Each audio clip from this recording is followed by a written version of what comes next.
یا رسول اللہ توبہ کس طرح کریں تو اللہ معاف کرتا ہے؟ تو فرمایا کہ رب بڑا مہربان ہے، بڑا ہی کریم ہے.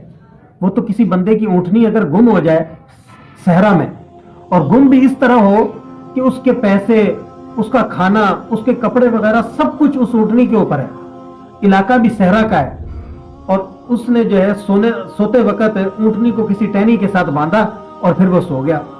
سو کر اٹھتا ہے تو پتہ چلتا ہے کہ اونٹنی غائب ہے. اب وہ کتنا پریشان ہوگا، آگے پیچھے دائیں بائیں دیکھے گا. جب اسے یقین ہو جائے گا کہ اونٹنی غائب ہو گئی ہے، اب نہ اس کے پاس کھانا ہے، نہ پیسے ہیں، نہ کپڑا ہے، نہ سواری ہے، علاقہ صحرا کا ہے، پیدل چل کے جا نہیں سکتا. تو فرمایا کہ جس طرح وہ بیٹھ کر موت کا انتظار کرنے لگتا ہے نا، اور وہ منتظر ہوتا ہے کہ اب موت ہی آئے گی، اب کوئی اور سہارا نہیں ہے. فرمایا اس عالم میں، اس حالت میں، اس کی اس کیفیت میں اچانک اگر اس کی اونٹنی اس کے سامنے آ جائے تو اسے، اس بندے کو کتنی خوشی ہوگی.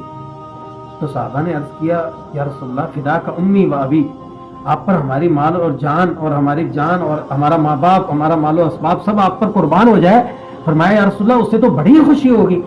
تو فرمایا جب رب کا بندہ توبہ کرتا ہے تو اللہ کو بھی اس سے بڑھ کر بڑی خوشی ہوتی ہے.